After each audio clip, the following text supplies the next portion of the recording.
कुंज बिहारी तेरी आरती गाऊं। मोर मुकुट तेरे शीश पे सोहे, मोर मुकुट तेरे शीश पे सोहे। प्यारी बंसी मेरो मन मोहे, प्यारी बंसी मेरो मन मोहे। आवाज़ पे मैं तो बाके बिहारी तेरी आरती गाऊं। चरणों से निकली है गंगा प्यारी, चरणों से निकली है गंगा प्यारी। जिसने सारी दुनिया तारी, जिसने सारी दुनिया तारी। उन चरणों से झुकाऊं। बाके बिहारी तेरी आरती गाऊं। संग सोहे वृषभान दुलारी, ललिता विशाखा सखिया प्यारी, ललिता अब सखा सखियां प्यारी। पास सदा मैं वृंदावन पाऊं, पास सदा मैं वृंदावन पाऊं। शिवा के बिहारी तेरी आरती गाऊं। श्री बाके बिहारी तेरी आरती गाऊं।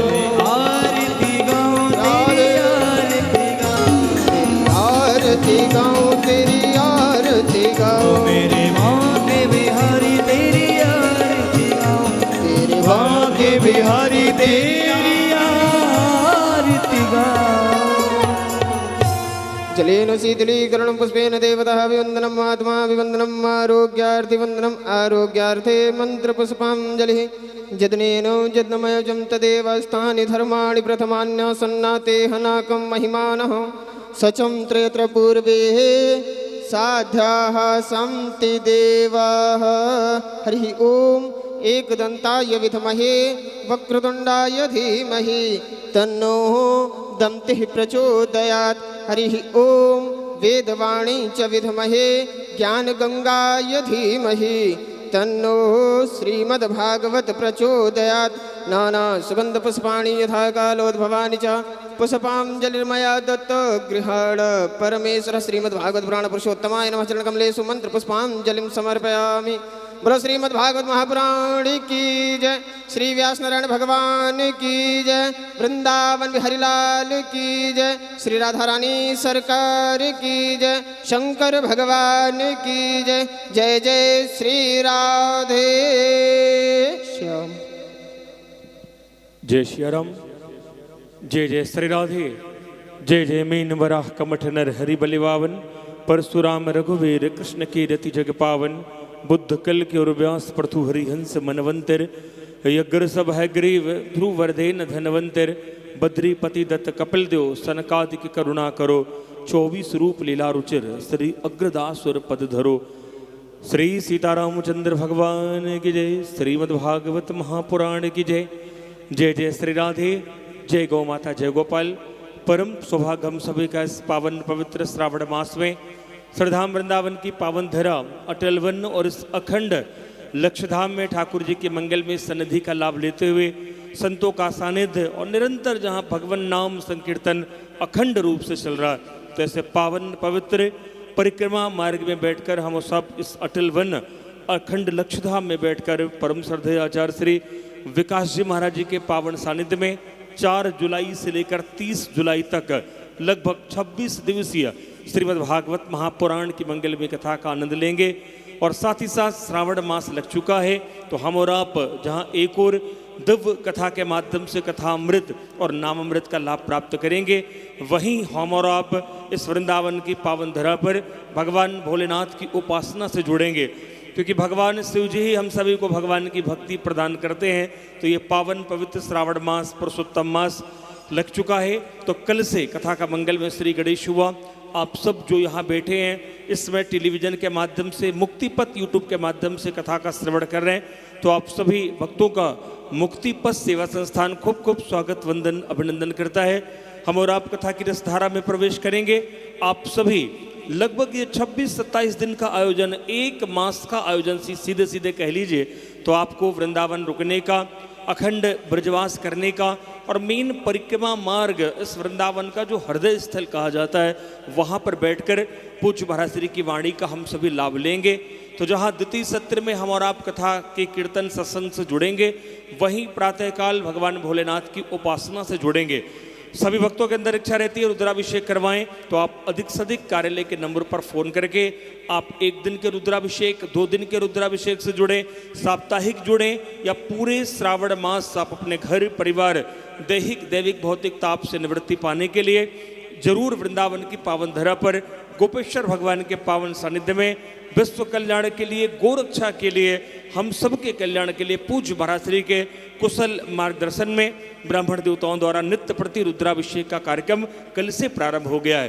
तो आप सभी कार्यालय के नंबर पर फोन करके अपने नाम और गोत्र से संकल्प लें, ताकि यहाँ भी आप 1 दिन 2 दिन 3 दिन जितना भी हो आप रुद्राभिषेक से जुड़ें।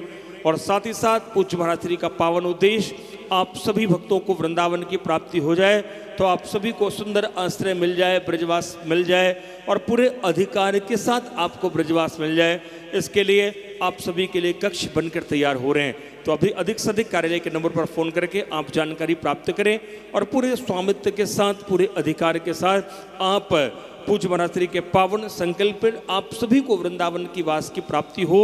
तो सुंदर आश्रम का निर्माण चल रहा, आप भी अपने नाम से, पितरों के नाम से एक कक्ष की बुकिंग आप करा सकते हैं। आइए कथा के मध्य में और मुक्ति पथ सेवा संस्थान के सेवा प्रकल्पों के बारे में आपको विधिवत जानकारी प्रदान की जाएगी।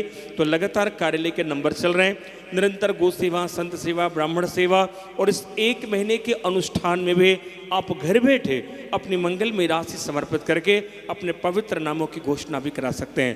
तो आइए जयकारे के साथ सीधे हम और आप आज की द्वितीय दिवस की मंगलमयी कथा में प्रवेश करें।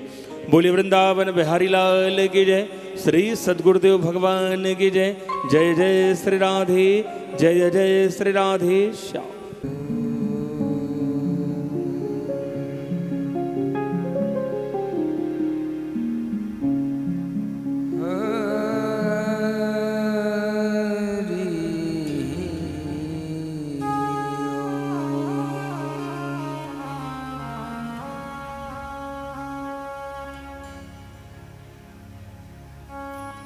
स्वस्ति श्री गणेशाय नमः।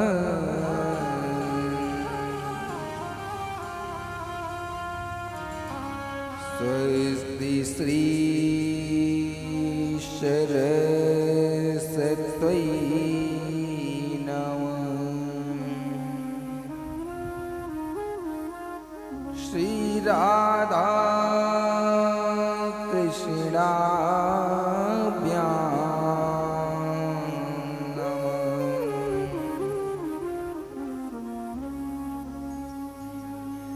श्री गुरु चरण कमलेभ्यो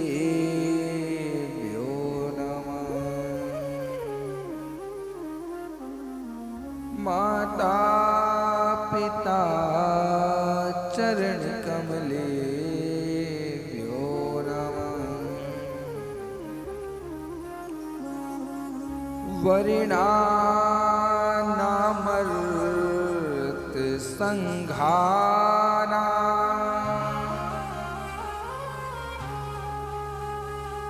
रसानां छन्दसामपि।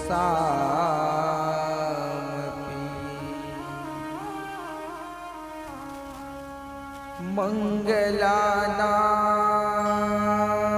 च कर्तारो वन्दे वाणि विनायको।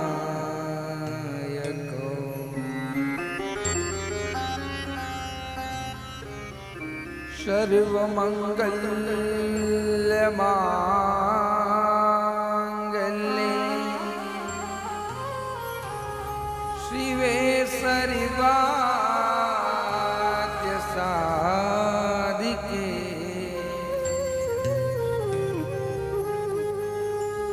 शरणे त्र्यंबके गौरी नारायणे नमोस्तुते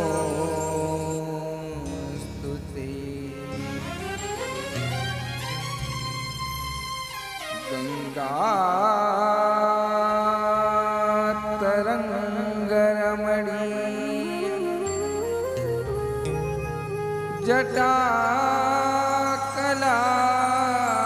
जटाकलापं गौरी निरंतर विभूषित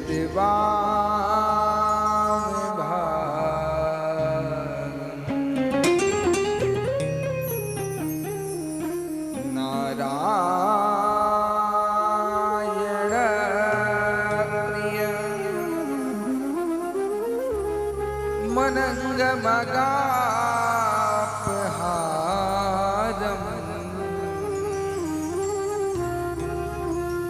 वाराणसी पुरपतिम भज विश्वनाथ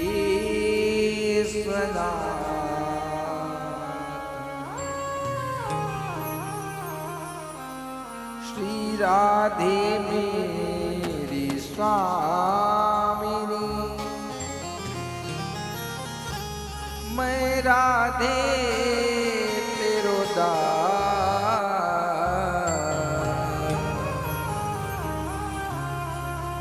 जन्म जन्म मोह दीजियो श्री चरणन में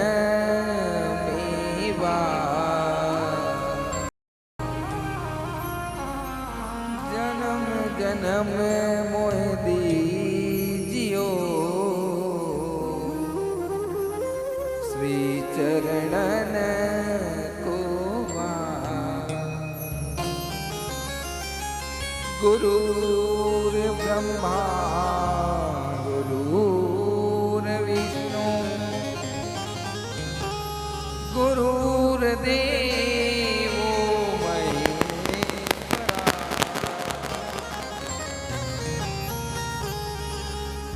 गुरुर साक्षात् परब्रह्म तस्मै श्री गुरुवे नमः तस्मै श्री गुरुवे प्रेम से बोले बाके बिहारी लाल की राधा रानी सरकार की भक्त वत्सल भगवान की माता पिता की सद्गुरुदेव भगवान की संत समाज की अखंड लक्ष्य धाम की वृंदावन बिहारी लाल की जय जय श्री राम नमः पार्वती पतये हर हर महादेव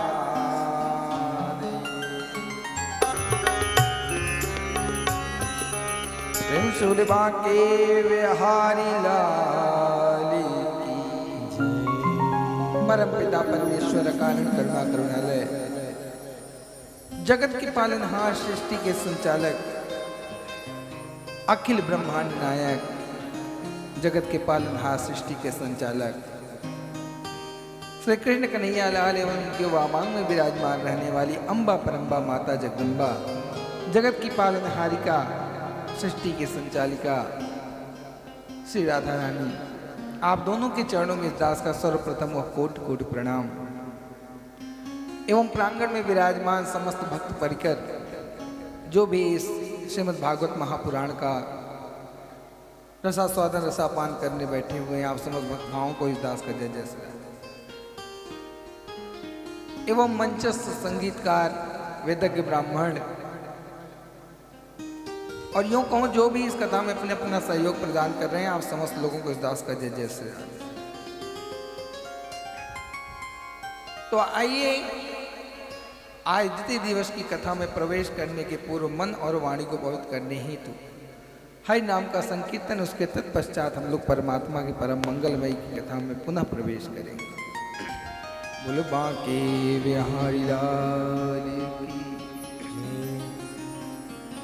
राधा रानी सरकार की भक्त वत्सल भगवान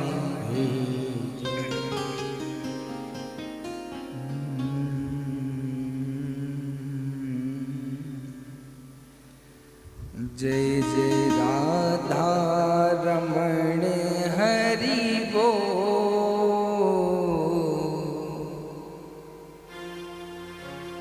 जय जय राधा रमण हरि बोल, जय जय राधा रमण हरि बोल, जय जय राधा रमण हरि बोल, जय जय राधा रमण हरि बोल,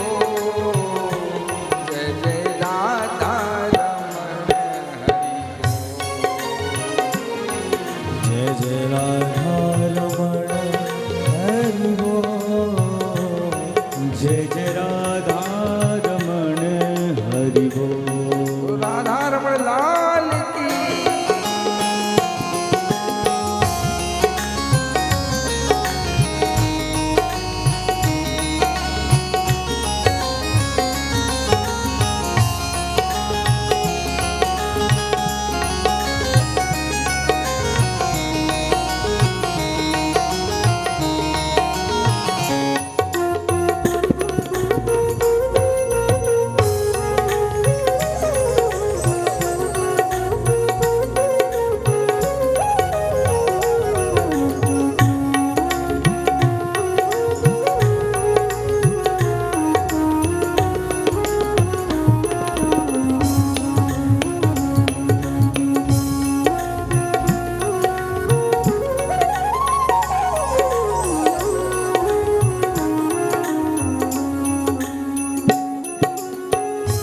नव नागर नवल चल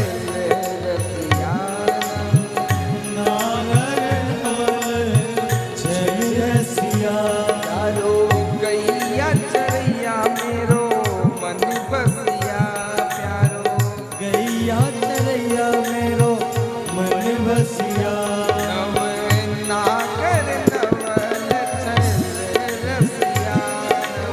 नव नागर नवल चल रसिया, प्यारो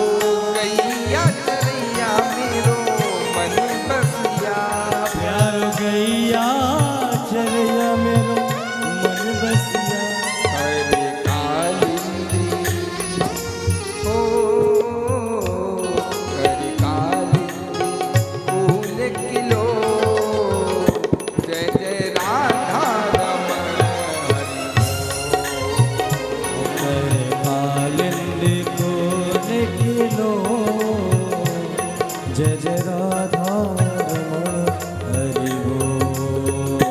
जय जय राधा रमण हरि बोल, जय जय राधा रमण हरि बोल, जय जय राधा रमण हरि बोल, जय जय राधा रमण हरि बोल, जय जय राधा रमण हरि बोल।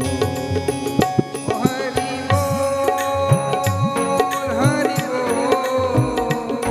हरि बोल हरि बोल हरि बोल, हरि बोल, हरि बोल, हरि बोल,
में जरद टीटौना सो, अंग अंग में जरद कीटौना सो, दास हो दास के हैं बिन मोह, जय जय राधा रमण जय जय राधा रमण हरि बोल, जय जय राधा रमण जय राधा रमण हरि बोल, जय जय राधा रमण हरि राधा रमण हरि बोल, जय जय राधा रमण जय जय राधा रमण हरि बोल, जय जय राधा रमण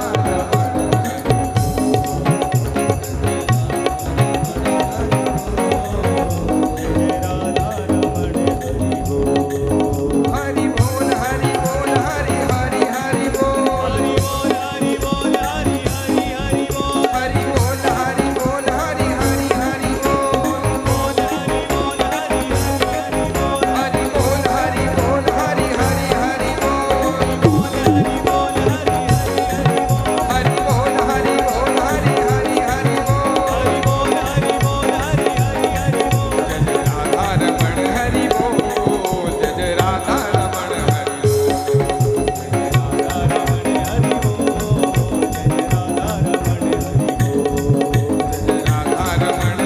जय जय राधा जय जय राधा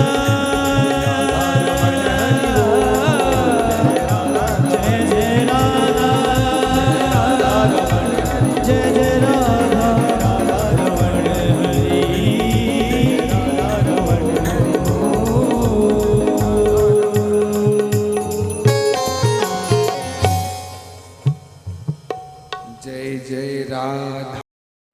हरि बोल,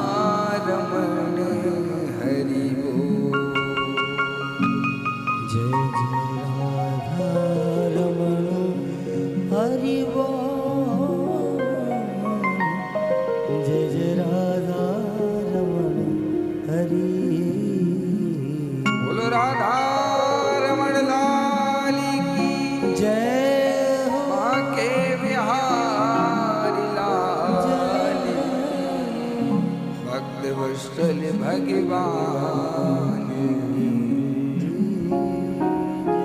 इस प्रकार आज द्वितीय दिवस की इस मेला में हम लोगों ने मन और वाणी को पवित्र करते हुए आज की इस परम मंगलमयी श्रीमद् भागवत महापुराण के द्वितीय दिवस की कथा में प्रवेश करने के अधिकारी हो पाए। तो कल आपने श्रवण किया किस प्रकार से महाराज श्रीमद् भागवत महापुराण के कथा को लालायित होके प्रसन्न होके देवता लोग भागे भागे आते हैं और महाराज आकर के इस परम मंगलमयी कथा को, जिस कथा को आप श्रवण कर रहे हो, इस कथा को श्रवण करने के लिए सुखदेव से आकर के व्यापार का भाव रखा। कहने का तात्पर्य जैसे ही देखा कि राजा पारीक्षित मृत्यु के डर के कारण ही इस कथा को श्रवण करने आया है, जैसे ही महाराज और राजा पारीक्षित को कथा श्रवण करते हुए इनके मन में जिज्ञासा हुई कि क्यों ना महाराज हम चाह करके राजा पारीक्षित को अमृत पिला दें और अमृत के बदले हम इस कथा का रस। कहने का तात्पर्य ये ऐसी कथा है जो देव दुर्लभ है, केवल और केवल इस धराधाम पे ही इस कथा को श्रवण किया जा सकता है। फिर भी इंसान मूढ़मती महाराज इस कथा को श्रवण करना नहीं चाहता, सोचता है एक बार कर लिया, 2 बार कर लिया, कितना करे। लेकिन महाराज जिस व्यक्ति के अंदर, जिस भी जीव के अंदर, जिस भी प्राणी के अंदर ऐसा भाव आ गया, ये समझ लो उसके पाप की उल्टी गिनती प्रारंभ हो गई।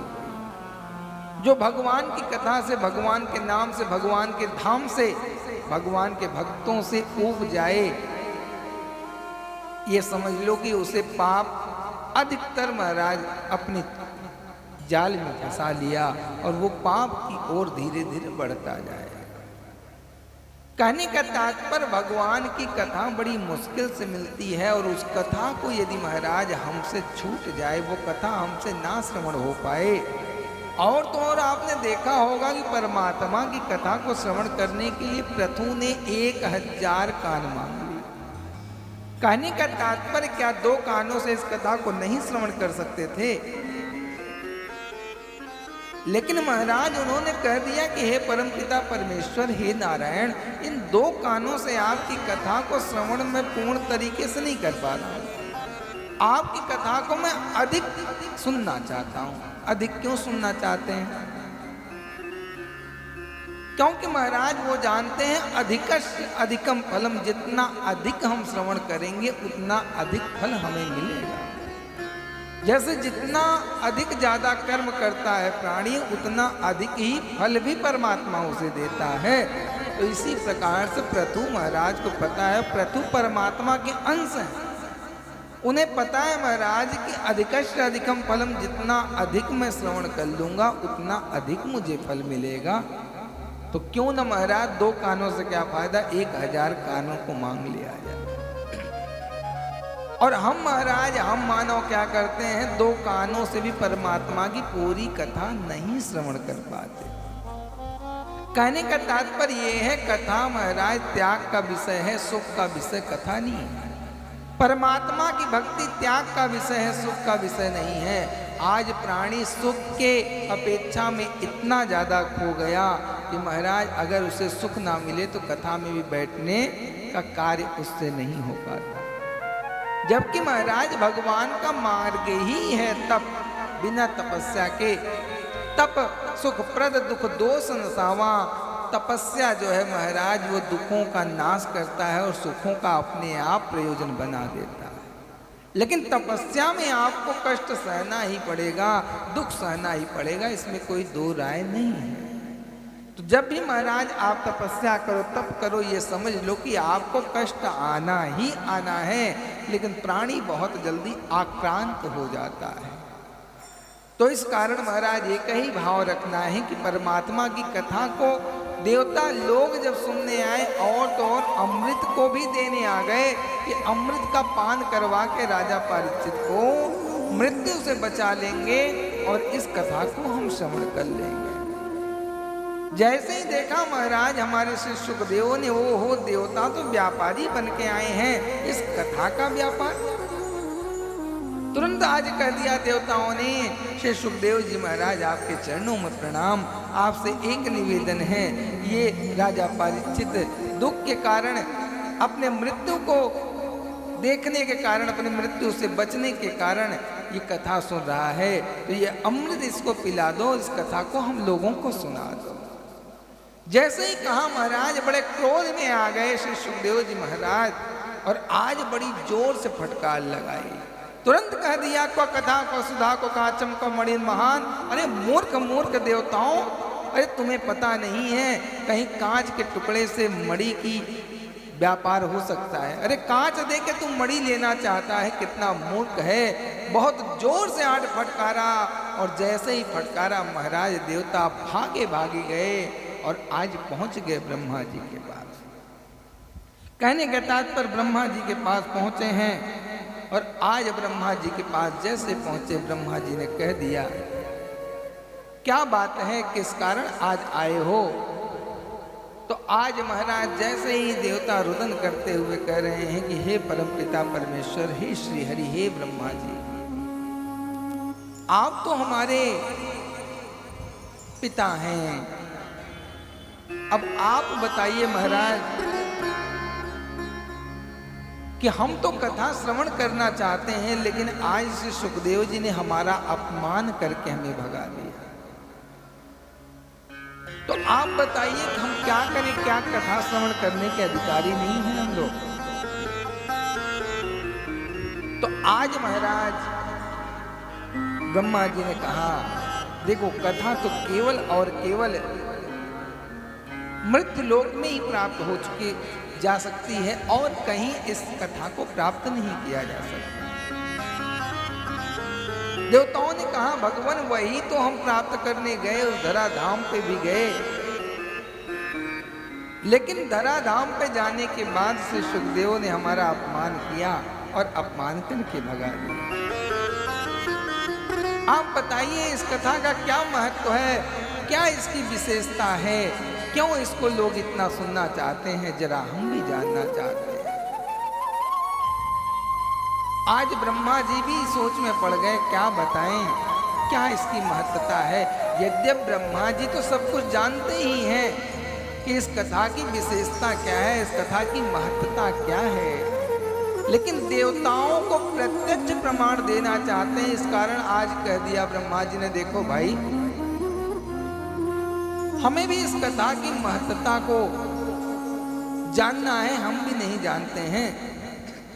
और आज ब्रह्मा जी ने कह दिया यदि इस कथा की सामर्थ्यता को देखना हो तो इस कथा को आप 7 दिन तक सुनो और 7 दिन तक देखो कि राजा परीक्षित का 7 दिन बाद हाल क्या होता है। यद्यप ब्रह्मा जी जानते हैं, क्योंकि चतुर्श्लोकी भागवत महाराज ब्रह्मा जी को कंठस्थ है, उन्हें पता है इसकी सामर्थ्यता को, लेकिन आज केवल और केवल देवताओं को दिखाने के लिए, प्रत्यक्ष प्रमाण दिखाने के लिए, क्योंकि प्रत्यक्षम किम प्रमाणम, जो प्रत्यक्ष होता है उसमें प्रमाण की आवश्यकता नहीं होती। आज महाराज ब्रह्मा जी ने प्रत्यक्ष इनको दिखाना चाहा और 7 दिन तक महाराज देखते रह गए राजा परीक्षित को।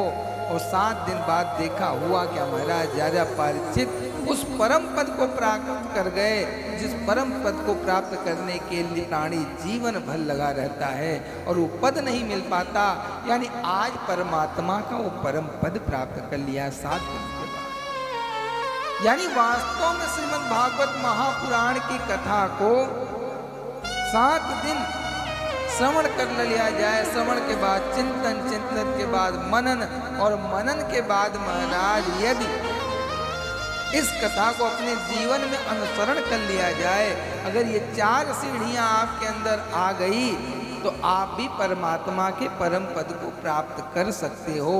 लेकिन 3 हो सकता है, चौथा बड़ी मुश्किल से ही आ पाता है। कहने का तात्पर्य हमें आपको परमपिता परमेश्वर के इस कथा को 4 जो सीढ़ियां परमात्मा ने बताई, श्रवण, चिंतन, मनन और स्मरण, ये 4 सीढ़ियां हमें क्रॉस कर लेना पड़ेगा, यानी पार कर लेना पड़ेगा, तब परमात्मा की प्राप्ति। हर प्राणी अपना कल्याण चाहता है, लेकिन वास्तव में हमारा कल्याण होगा कैसे, कौन सा विधान है, क्या प्राविधान है, इस बात को हम प्राणी नहीं जान पाते। हर प्राणी आज जितना भी है केवल और केवल अपना कल्याण चाहता है, लेकिन कल्याण कैसे होगा इस विषय को नहीं जानता है। तो आपको बता देना चाहूं महाराज, कल्याण केवल और केवल परमात्मा की प्राप्ति में है। परमात्मा की प्राप्ति जब हो जाएगी तब महाराज आपका कल्याण होगा। और कल्याण होना किसे कहते हैं? कल्याण होना, कल भी हमने निवेदन किया कि कल्याण होना उसे नहीं कहते महाराज कि बंगला हो जाए, बिल्डिंग हो जाए, अटारी हो जाए, बहुत सफल हो जाए, उसे कल्याण नहीं कहते। कल्याण किसे कहते हैं? कल्याण का तात्पर्य यह है कि आपका आवागमन जो है इस धरा धाम पे, उससे आप मुक्त हो जाओ, इसी को महाराज कल्याण कहते हैं। पुनरप जन्मम पुनरप मरणम पुनरप जननी जठरे शयनम, बार बार जो माता के गर्भ में आवागमन है उससे मुक्ति पा जाना ही इस प्राणी का, इस जीव का कल्याण है। लेकिन हम अपना कल्याण किसी और में ढूंढ रहे हैं, किसी और तरीके से अपना कल्याण करना चाहते हैं, तो वो हम अपना कल्याण नहीं कर रहे हैं, वो जगत में लगे हैं, संसार में लगे हैं और संसार को ही अपना मान बैठे हैं, जिसके कारण हमारा अपना कल्याण नहीं हो रहा है और आने वाली पीढ़ियों का भी कल्याण नहीं हो रहा। इस कारण यदि आप अपना कल्याण चाहते हो तो केवल और केवल परमात्मा की प्राप्ति हो और महाराज बार बार के आवागमन से मुक्त हो जाओ। बोल बांके बिहारी लाल की, राधा रानी सरकार की। और हर प्राणी आजकल धन एकत्रित करना चाहता है, करना भी चाहिए। धन एकत्रित करना बड़ी अच्छी बात है, लेकिन कब तक? केवल और केवल 50 साल की उम्र तक ही अर्थ के लिए हमें महाराज प्रयास करना चाहिए।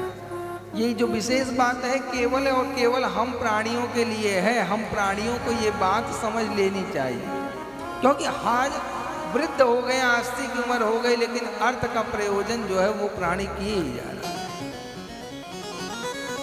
केवल और केवल 50 साल, मतलब 50 साल तक ही अर्थ का प्रयोजन बताया गया। अगर 50 साल के बाद आपने अर्थ का प्रयोजन किया तो ये समझ लो आपका कल्याण इस युग में छोड़ो महाराज, कई युग बीत जाएंगे, कल्याण होने वाला है।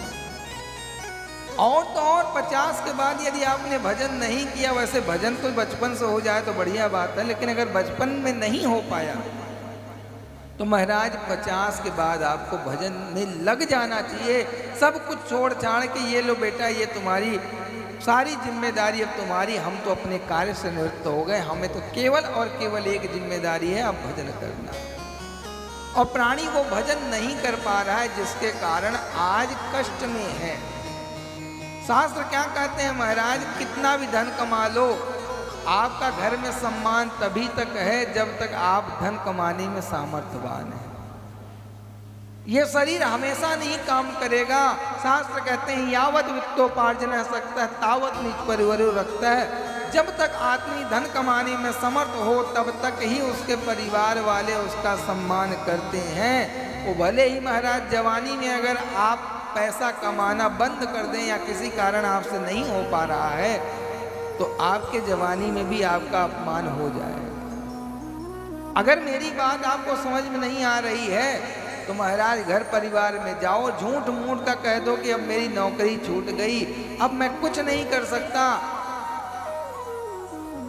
उसी समय से आपके परिवार वालों का आपके प्रति आदर भाव, सम्मान भाव जो होगा आपको पता चलने लग जाएगा।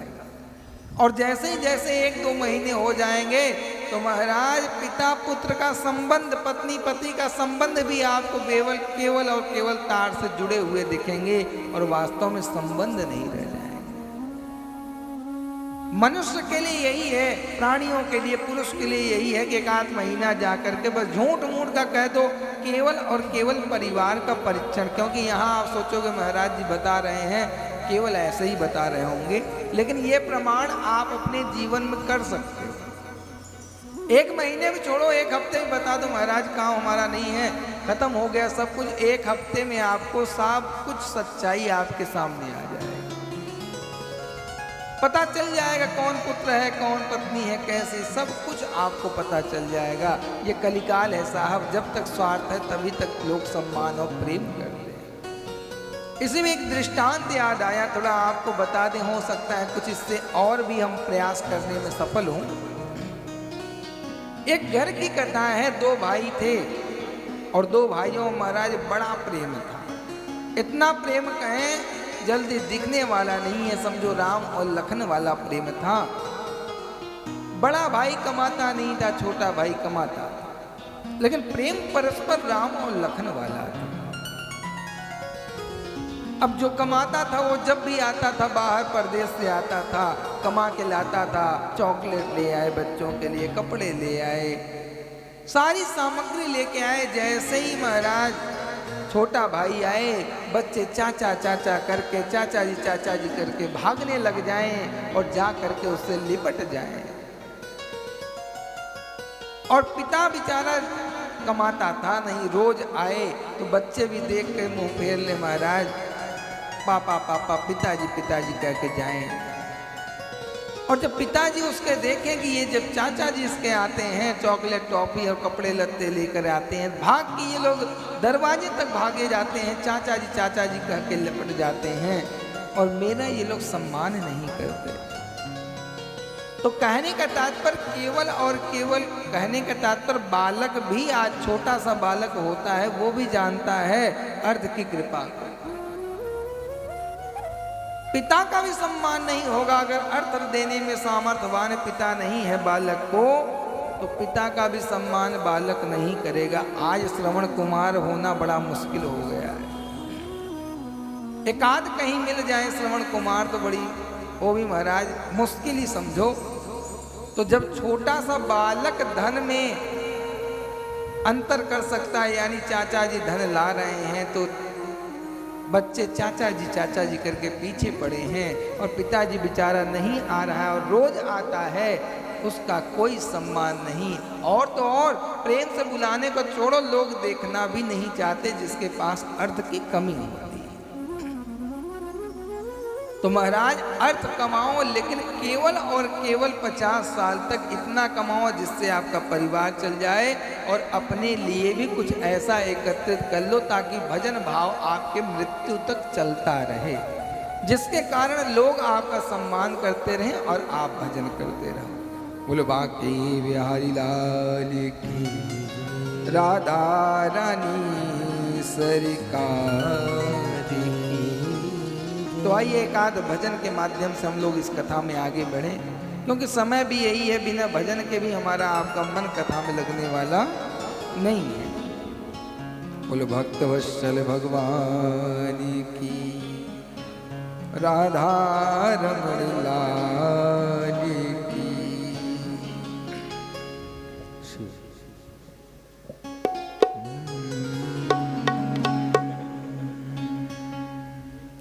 श्रावण मास भी परमात्मा की कृपा से हमारे आपके मध्य चल रहा है, और वृंदावन में हम लोग बैठे हुए हैं। तो आइए अपने मन को परमात्मा की उस ओर ले चलते हैं।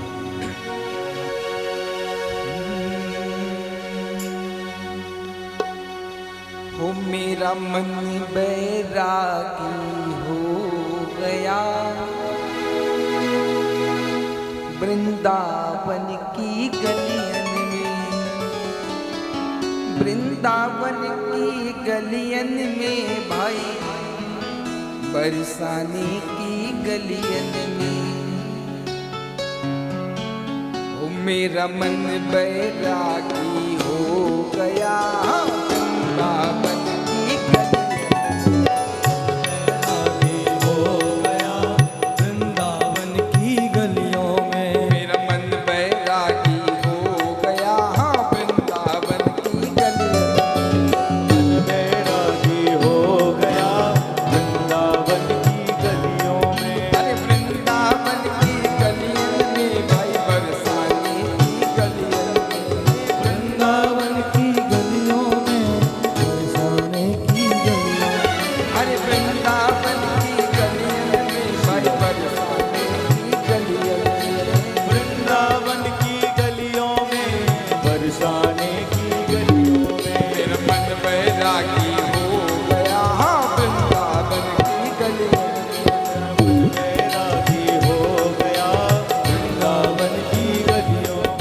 श्याम प्यारा मिल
हार लगाया मेरा मोहन प्यारा आया। राधा संग दर्शन दे गया वृंदावन की गलियों में। राधे संग दर्शन दे गया वृंदावन की गलियों में। संग दर्शन दे गया वृंदावन की गलियों में। राधे संग दर्शन दे गया वृंदावन की गलियों में। अरे वृंदावन की गलियन में भाई बरसाने की गलियन में। वृंदावन की गलियों में बरसाने की गलियों में। अरे वृंदावन की गलियन में भाई बरसाने की गलियन में। ओ वृंदावन की गलियों में बरसाने की गलियों में। मुझे श्याम प्यारा मिल गया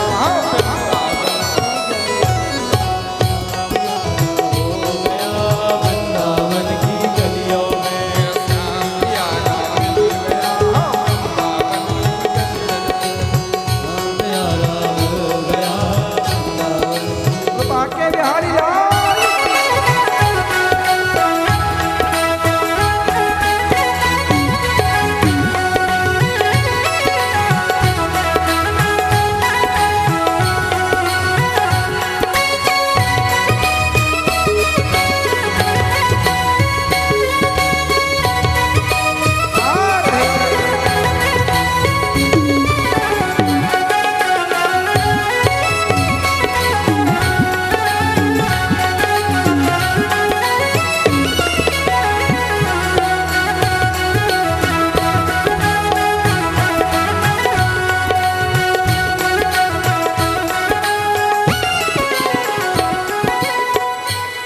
जब वृंदावन में आया फिर राधे राधे गाया।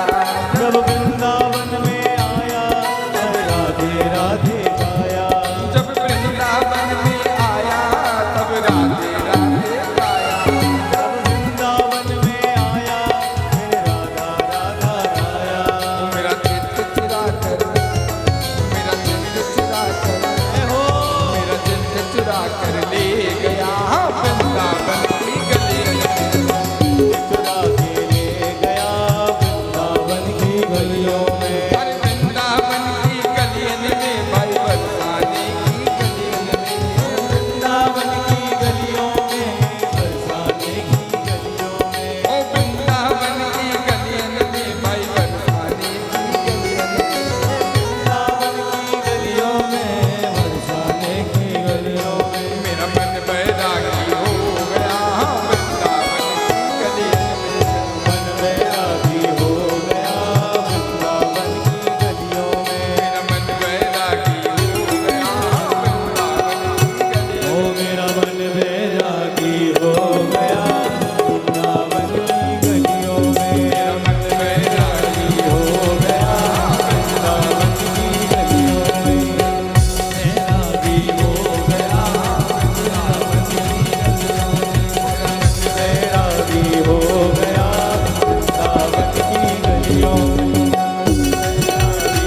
गया वृंदावन की गलियों में। बैरागी हो गया वृंदावन की गलियों में। मेरा मन बैरागी हो गया वृंदावन की गलियों में। वृंदावन के गलियों में। ओ मेरा मन बैरागी हो गया वृंदावन की गलियन में। हो मेरा मन बैरागी हो गया वृंदावन की गलियन में। वृंदावन की गलियन में भाई बरसाने की गलियन में। ओ वृंदावन की गलियों में भाई बरसाने की गलियों ओ में। मुझ श्याम प्यारा मिल गया वृंदावन की गलियन में। ये पवित्र सावन मास सावन की मस्त बहारें यहाँ रिमझिम बड़ी फुहारें और प्यारी सी धुन पर खो गया वृंदावन की गलियन में। कहने का तात्पर्य ये भजन भी आज बहुत सटीक बैठ रहा है कि वास्तव में सावन मास भी चल रहा है और हमारे बिहारी जी के इस वृंदावन धाम में हम बैठ करके उन्हीं की कथा का रसास्वादन रसापान कर रहे हैं। ये हमारा आपका सौभाग्य नहीं तो और क्या है। परमात्मा ने हमें आपको बहुत अच्छा अवसर प्रदान किया कि अपनी धराधाम में बैठा करके इस कथा का रसास्वादन रसापान करा दिया। और वास्तव में महाराज जन्म जन्मांतर कल्प कल्पांतर युग युगांतर के पुण्यों का उदय जब होता है उसके बाद परमात्मा की कृपा से हमें ये कथा प्राप्त होती है। ये हमारे आपके मेहनत का फल नहीं है। जो कथा आप कल भी मैंने निवेदन किया कि जिस कथा का रसास्वादन रसापान कर रहे हो इसमें आपकी मेहनत नहीं है। इस समय रात्रि की वेला में लोग अपने अपने बिस्तर पे पड़े होते हैं, लेकिन आपको परमात्मा ने इस कथा पांडाल में बैठाया, हमें बैठाया। क्यों? क्योंकि महाराज हमारे आपके पुण्य की अधिकता होने के कारण परमात्मा ने हमें आपको यहाँ बैठाया। तो ये हमारे आपके पुण्य ही है जो हमें खींच के पकड़ के यहाँ लाए हैं। अन्यथा इस कथा को श्रवण कर पाना बहुत ही मुश्किल कार्य है। और यूँ तो यूँ कहूँ महाराज, अगर आपके पुण्य नहीं एकत्रित हुए होते, पुण्यों का फल नहीं उदय हुआ होता, तो आज आप इस कथा में प्रवेश नहीं कर पाते। और तो और कहीं किसी भी कथा में, भगवान की भक्ति में, भगवान के भक्तों में, भगवान के किसी भी कार्य में आपका मन नहीं लगेगा। कब तक? जब तक आपके पुण्य की अधिकता ना हो जाए।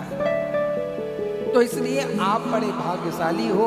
एक बार अपने लिए जोरदार ताली बजाओ कि परमात्मा ने आपको अपने लिए चुना हुआ है। ये वास्तव बता रहा हूँ, परमात्मा ने आपको चुन लिया और चुन के अपनी कथा को श्रवण करा रहे हैं। परमात्मा के चुने गए हम सभी भक्त हैं और परमात्मा की भक्ति में हम लोग प्रवेश करेंगे।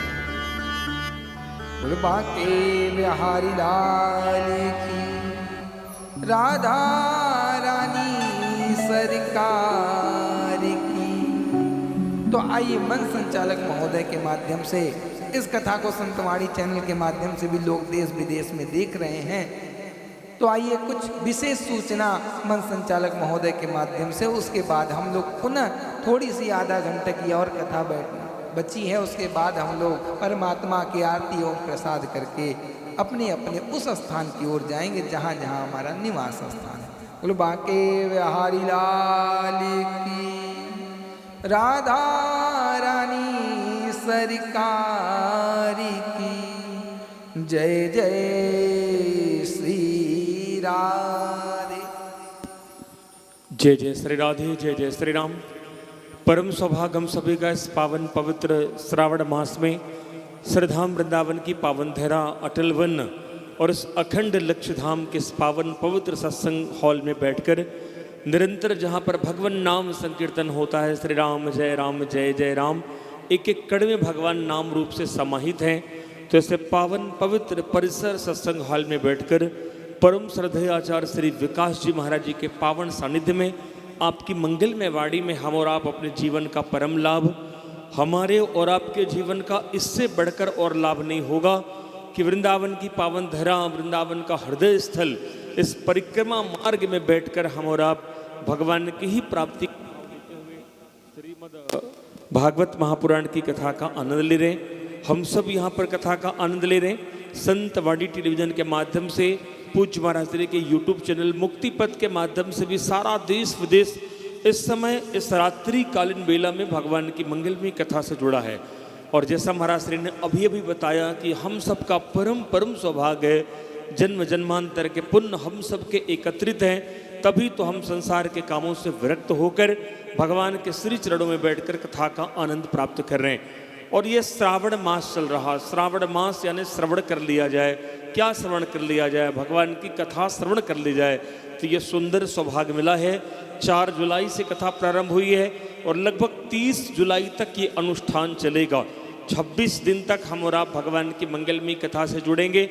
भगवान भोलेनाथ की आराधना नित्य प्रति कल से प्रारंभ हो गई है। तो आप सब भक्त जो यहाँ बैठे हैं और जो भी टेलीविजन के माध्यम से पूज्य महाराज श्री को श्रवण कर रहे हैं, आप भी श्रावण मास को पूरी तरह सफल बना लीजिए। श्रावण में श्रवण करने का सौभाग्य तो आपको मिल ही रहा है, लेकिन इस श्रावण मास में भगवान भोलेनाथ की आराधना से हम और आप जुड़ जाते हैं। वैसे तो सभी की उपासना 1 दिन 2 दिन की होती है, लेकिन भगवान ने कृपा करके ये 60 दिन हम सबको प्रदान कर दिए।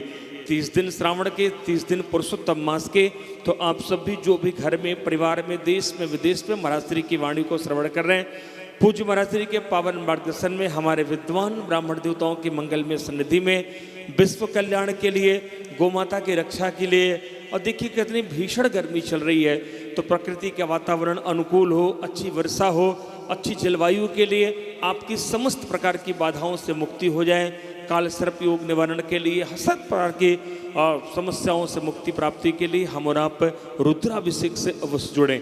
आप घर में रुद्राभिषेक कर रहे हैं, ये तो प्रसन्नता का विषय है, लेकिन हम और आप महाराज जी के पावन सानिध्य में वृंदावन की पावन धरा पर भगवान बांके बिहारी के श्री चरणों में बैठकर, गोपेश्वर भगवान के श्री चरणों में बैठकर यहाँ रुद्राभिषेक करेंगे तो इसका तो अनंत अनंत गुना लाभ होगा। तो यहाँ आकर भी आप नित्य प्रति के रुद्राभिषेक से भगवान भोलेनाथ की उपासना से जुड़ें। अगर आप नहीं भी आ पा रहे हैं तो कोई चिंता की बात नहीं, कार्यालय के नंबर लगातार आपके टीवी पर फ्लैश हो रहे हैं, आप उन पर फ़ोन करेंगे, अपना नाम और गोत्र लिखाएंगे और किस दिन आपको अभिषेक कराना है। गन्ने के रस से अभिषेक कराना है, कच्चे दूध से अभिषेक कराना है, भक्त शहद से अभिषेक करवाना है, गंगा जल से अभिषेक कराना है, क्योंकि अलग अलग कामनाओं की पूर्ति के लिए अलग अलग अभिषेक होता है। तो आप अवश्य समस्त प्रकार की सुख संपत्ति को प्रदान भगवान भोलेनाथ करते हैं। तो नित्य प्रति होने वाले रुद्राभिषेक से आप अवश्य जुड़ें। पूज्य महाराज श्री के पावन सानिध्य में हमारे यहाँ पार्थिव शिवलिंग निर्माण 1 दिन के रुद्राभिषेक की जो सेवा रखी गई है मात्र 5100 रुपये रखी गई है, और 1 दिन शिवलिंग निर्माण की पूजा सेवा राशि 2100 रुपये रखी गई है। ये 5121 रुपये आप जमा करते हैं। इसमें संपूर्ण पूजा पाठ होती है, ब्राह्मण देवताओं की दक्षिणा, भोजन प्रसाद होता है और ये कथा लाइव जाती है। इन सारी व्यवस्थाओं में आपका धन खर्च होता है। तो आप सब भी जरूर अपने नाम और गोत्र से संकल्प लें। कम से कम श्रावण में 1 दिन, 1 महीने का आयोजन चल रहा, तो अपने पितरों की पावन स्मृति में अपने कल्याण के लिए भगवान भोलेनाथ की आराधना से आप सभी अवश्य जुड़ें। एक बार भी धोखे से शिव शिव कह लिया जाता है तो जन्म जन्मांतर के पाप उसी प्रकार जलकर भस्म हो जाते हैं। जैसे रुई की की तिली लगा दी जाए, तो उसी प्रकार जब इनका नाम इतना कल्याणकारी है भगवान भोलेनाथ का, तो उनकी आराधना से जुड़ेंगे तो किस फल की प्राप्ति होगी शायद चित्रगुप्त भी आपके पुण्यों की गणना न कर सके। तो तुरंत कार्यालय के नंबर संतवाड़ी टेलीविजन के माध्यम से फ्लैश हो रहे हैं, उन पर आप फोन करके 1 दिन के रुद्राभिषेक, 2 दिन के रुद्राभिषेक, 3 दिन के रुद्राभिषेक से अपने आप को अवश्य जोड़ें। आज भी कई भक्तों ने अभिषेक के लिए अपना नाम लिखाया है। हमारे श्री शिवशंकर जी हैं, आप गुजरात से कथा श्रवण कर रहे हैं और 2 दिन के रुद्राभिषेक से आप जुड़ रहे हैं, बहुत बहुत धन्यवाद। हमारे श्री विनय जी हैं कोलकाता से, आप शिवलिंग निर्माण के लिए और पूजा के लिए 5 दिन का मंगल में संकल्प ले रहे हैं, आपका बहुत बहुत धन्यवाद। उसके साथ ही साथ में एक पावन पवित्र उद्देश्य जो निरंतर मुक्तिपथ सेवा संस्थान के माध्यम से चलता आ रहा, आप सभी को वृंदावन की प्राप्ति हो जाए। देखिए ये 30 दिन का अनुष्ठान चल रहा, इसमें आप आकर श्रवण करें तो आपको 30 दिन का ब्रजवास मिले। लेकिन महाराज श्री का पावन संकल्प है कि आप सबको जीवन पर्यंत के लिए वृंदावन की प्राप्ति हो जाए, भगवान की प्राप्ति हो जाए या भगवान के धाम की प्राप्ति हो जाए, किंचित मात्र भी भेद नहीं है। भगवान मिल जाए या वृंदावन मिल जाए, ये 2 बात नहीं, एक ही बात है। तो आप सभी को वृंदावन की प्राप्ति हो तो पूज्य महाराज श्री के पावन सानिध्य में मुक्तिपथ सेवा संस्थान के तत्वाधान में परम पूज्य श्रद्धे महाराज जी के पावन सानिध्य में वृंदावन में चल रहे मुक्तिपथ ब्रजवास धाम में कुछ भक्तों ने अपने नाम, अपनी कुटिया हेतु अपनी बुकिंग कराई है। मैं उनके पवित्र नामों की घोषणा कर दूं तो आप में भी से जो भक्त टेलीविजन के माध्यम से श्रवण कर रहे हैं, पूरे स्वामित्व के साथ जो कक्ष आप बुक करा रहे हैं, एक बार आपने बुक करा लिया, अपनी सेवा राशि समर्पित कर दी, वो जीवन भर के लिए कक्ष आपका हो जाएगा, आपकी पीढ़ी का हो जाएगा। संस्था को उसमें किसी प्रकार का एकाधिकार नहीं रहेगा। यानी जो कक्ष, जो कमरा आप बुक कर रहे हैं, बस एक बार ही बुक करना है और वो जीवन पर्यंत के लिए, यानी जीवन के साथ भी और जीवन के बाद भी वो कक्ष आपका रहेगा। आपके बाद आपके बच्चे रहें, उनके बाद उनके बच्चे रहें, यानी पीढ़ी दर पीढ़ी वो कक्ष आपका होगा। तो इतनी सुंदर व्यवस्था आपको मिल रही है वृंदावन की पावन धरा पर। कितनी भीड़ हो रही है, आप आइए, कितनी भीड़ परिक्रमा मार्ग में चल रही है।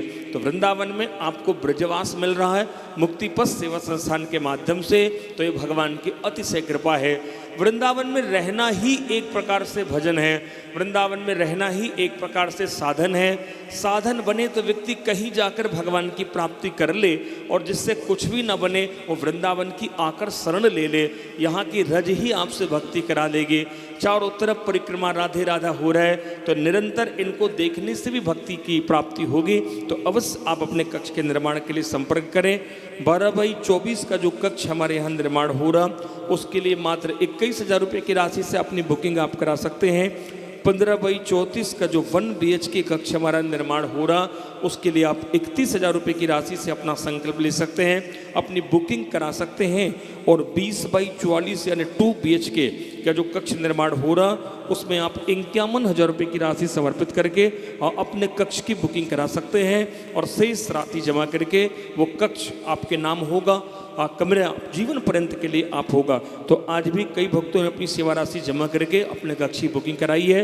एक बार जोरदार तालियां आप सभी बजा दीजिए। मैं उनके पवित्र नामों की घोषणा कर दूं। हमारे श्री राजेंद्र शर्मा जी हैं राजकोट से, आपने एक स्टूडियो के लिए अपना संकल्प लिया है, आप ब्रजवास की प्राप्ति कर रहे हैं, बहुत बहुत धन्यवाद। किरण चौरसिया जी हैं बरेली से, आप भी मुक्ति पथ सेवा संस्थान में अपना एक स्टूडियो अपार्टमेंट बुक करा रही हैं, बहुत बहुत धन्यवाद। श्री महेंद्र गलानी जी हैं सूरत से, आप भी 1 BHK का कक्ष बुक करा रहे हैं, आपका भी बहुत बहुत धन्यवाद। तो आप सभी जो भी भक्त पूज्य भराश्री को निरंतर अलग अलग टेलीविजन के माध्यम से श्रवण करते आ रहे हैं, ये भगवान की अतिशय कृपा है कि इतनी कम सेवा राशि पर आपको वृंदावन की पावन धरा पर जो कक्ष मिल रहा, वो जीवन पर्यंत के लिए आपका होने वाला है। बिल्कुल पत्थर की लकीर से आप लिख लीजिए कि जो कक्ष आप बुक करा रहे हैं उसमें संस्था का स्वामित्व, संस्था का एकाधिकार नहीं रहेगा। एक बार आपने कक्ष बुक करा लिया, बुकिंग की राशि आपने जमा कर ली, कक्ष बनने के उपरांत जैसी भी प्रक्रिया होगी आपने पूरा कक्ष की सेवा राशि दे दी, वो कक्ष आपका जीवन पर्यंत के लिए होगा। अब आपके घर वाले रहें, आप रहें, वो जीवन भर के लिए आपका होगा। तो इतनी सुंदर व्यवस्था मुक्ति पथ सेवा संस्थान में चल रही है, तो बिल्कुल भी देर ना करें, आप खुद भी कक्ष लें, और भी जो समर्थशाली हैं वृंदावन का वास करना चाहते हैं उनको भी इस पवित्र जानकारी से अवश्य जोड़ें। साथ ही साथ इस 1 मास का जो अनुष्ठान कल से प्रारंभ हुआ है, 30 तारीख तक ये अनुष्ठान चलेगा। तो श्रावण में अगर आप वृंदावन आ रहे हैं बांके बिहारी के दर्शन के लिए, भोलेनाथ की उपासना के लिए आ रहे हैं, रुद्राभिषेक यहाँ पर बैठकर करना चाहते हैं, तो आने की सूचना अवश्य दें, ताकि कार्यालय आपके आवास निवास की सुंदर व्यवस्था कर सके। तो आइए, अभी अभी कुछ नाम और आ गए हैं। अनीता जी हैं हिमाचल से, आप भी 1 दिन के रुद्राभिषेक से जुड़ रही हैं। विमला अग्रवाल जी हैं जयपुर से, आप भी 1 दिन के रुद्राभिषेक का संकल्प ले रही हैं 51 रुपये की राशि समर्पित करके। और श्री सीताराम जी हैं प्रयागराज से, आप भी शिवलिंग निर्माण के लिए अपनी राशि समर्पित कर रहे हैं। तो आप सभी दानदाताओं का बहुत बहुत धन्यवाद है। तो आप इन संपूर्ण व्यवस्थाओं को आगे बढ़ाने के लिए ये 1 महीने का अनुष्ठान आप सभी के निरंतर सेवा सहयोग समर्पण से ही आगे बढ़ेगा। टेलीविजन के माध्यम से भी कथा लाइव चल रही है, पूज्य भराश्री के यूट्यूब चैनल मुक्ति पथ पर भी इसका सीधा प्रसारण हो रहा। तो इन संपूर्ण व्यवस्थाओं को आगे बढ़ाने के लिए पूज्य भराश्री के माध्यम से वृंदावन में अपने घर में परिवार में राम कथा, भागवत कथा या शिव महापुराण की कथा कराने के लिए आप कार्यालय में फ़ोन करके आगामी की जो तिथि खाली है उस पर आप अपनी तिथि बुक करा सकते हैं। आइए, इन्हीं पवित्र सूचनाओं के साथ पुनः महाराश्री के पावन चरणों में चले। बोलिए वृंदावन बिहारी लाल की जय, श्री सद्गुरुदेव भगवान की जय। जय जय सिया राम, जय गौ माता, जय गोपाल। राधा रानी सरकार की श्री राधे। जय जय राधा रमण हरि वो, जय जय राधा रमण हरि वो, जय जय राधा रमण हरि बोल, जय जय राधा रमण हरि बोल, जय जय राधा रमण हरि वो, जय जय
रमण हरि बोल। जय जय राधा रमण हरि बोल। बोलो राधा रमण लाल की जय। बांके बिहारी लाल की जय। इस प्रकार से परम पिता परमेश्वर की परम मंगलमयी लीला में हम लोग गोता लगा रहे हैं। आज द्वितीय दिवस श्रावण मास के इस पावन परम मास में हम लोग परमात्मा के श्रीमद् भागवत महापुराण रूपी कथा का रसास्वादन और महाराज पार्थिव शिवलिंग निर्माण, रुद्राभिषेक इत्यादि कर्म करके परमात्मा को रिझाने और मनाने का कार्य कर रहे हैं। धीरे धीरे महाराज परमपिता परमेश्वर की कथा में हम लोग बढ़ते हुए आज महाराज उस जगह पहुंच गए जहां पे महाराज 7 दिन की कथा सुनने के बाद राजा पारीक्षित को देखा महाराज कि आज ब्रह्मा जी ने कह दिया। ब्रह्मा जी ने कहा देखो भाई, यद्यप ब्रह्मा जी को सब पता है कि कथा की सामर्थ्यता क्या है, कथा कैसे, लेकिन महाराज केवल और केवल देवताओं को ये भान कराने के लिए, ये समझाने के लिए कि देखो कथा की सामर्थ्यता है क्या। आज ब्रह्मा जी ने कह दिया 7 दिन बैठ के देखो कि राजा पारीक्षित का इस कथा के माध्यम से होता है क्या। आज देवता लोग देखने लगे। और देखते देखते महाराज 7 दिन जब बीता तो 7 दिन बीतने के बाद देखा क्या कि राजा परीक्षित आज परमात्मा के परम पद को प्राप्त कर और तो और महाराज आवागमन से मुक्त होने जा रहा है और मुक्त हो गए। कहने का तात्पर्य जिस मृत्यु के डर के कारण राजा परीक्षित इस कथा को श्रवण करने बैठा है, अंततो गत्वा 7वें दिन वो मृत्यु का डर राजा परीक्षित के मन से निकल चुका है। तो आज जैसे ही देखा महाराज कि इसने तो अपने आप के उस मोक्ष पद को प्राप्त कर लिया जिस पद को प्राप्त करने के लिए लोग लालायित रहते हैं। तो आज ऋषि मुनियों ने हल्ला मचा दिया महाराज कि वास्तव में कलिकाल में श्रीमद् भागवत महापुराण से बढ़ के सामर्थ्यवान इस कलिकाल के ऊपर हावी कलिकाल हम पे ना होने पाए। तो महाराज इस भागवत को ही सबसे सर्वश्रेष्ठ घोषित कर दिया और उसके बाद महाराज पूरे नगर में हल्ला मच गया। कहने का तात्पर्य श्रीमद् भागवत महापुराण बड़ी श्रेष्ठ बता दी गई। ऋषियों ने जैसे ही हल्ला मचाया, आज महाराज ऋषियों ने पूछ लिया कि महाराज ये बताइए, इस कथा को श्रवण तो हम कर लिए और समझ लिए, लेकिन महाराज इसकी सप्ताह ज्ञान यज्ञ की विधि कब से प्रारंभ हुई, यानी कैसे सप्ताह ज्ञान यज्ञ की प्रारंभ हो गई, जरा आप खुल के बताइए। आज महाराज सूत जी बड़े मुस्कुराने लग गए और उन्होंने कहा, वास्तव में सौनक जी आपने बहुत अच्छा प्रश्न किया। आपके माध्यम से समस्त श्रोतागण, समस्त कलिकाल का प्राणी जान सकेगा कि यह सप्ताह ज्ञान यज्ञ की विधि कब से प्रारंभ हुई। मुस्कुराते हुए आज सूत जी बोलते हैं कि देखो, सबसे पहले सनकादिकों ने इस कथा को नारद जी को सुनाया। जैसे ही नारद जी का नाम लिया महाराज सौनक जी पुनः खड़े हो गए और हाथ जोड़ के निवेदन किया, प्रभु जी आपने कहा कि सबसे पहले सनकादिकों को नारद जी ने सुनाया, लेकिन प्रभु नारद जी का पांव 2 घड़ी से ज्यादा कहीं टिकता नहीं।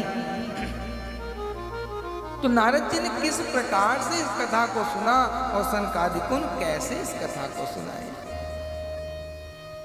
आज महाराज सौनक जी को सूत जी मुस्कुराते हुए बोले, देखो बात आपके सत्य है, नारद जी का 2 घड़ी से ज्यादा कहीं पांव टिकता नहीं, लेकिन आपको बता दूं वैसे संसार भौतिक जगत में उनका पांव 2 घड़ी से ज्यादा नहीं टिकता, लेकिन परमात्मा में कथा में आने के बाद, परमात्मा के मार्ग में आने के बाद, कहने का तात्पर्य कोई भी श्राप उन पे हावी नहीं हो पाता और सारे श्राप उस समय तक मिथ्या हो जाते हैं जब तक महाराज परमात्मा की कथा चलती रहती है।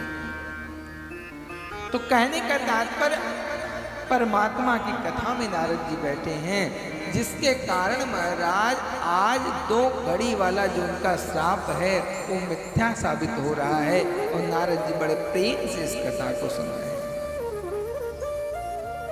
आज महाराज सौनक जी ने कहा, अच्छा ठीक है, आपकी बात समझ में आ गई, लेकिन नारद जी इस कथा को क्यों सुन रहे हैं? नारद जी को क्या आवश्यकता पड़ गई श्रीमद् भागवत महापुराण को सुनने की, जरा आप विस्तार से बताएं। सूत जी ने कहा, आपको हम बताते हैं। आज सूत जी श्लोक के माध्यम से कहते हैं, एकदा हि विशालाया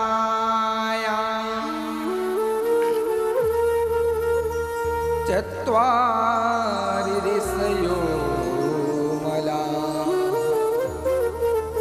सत्संगार्थं समायाता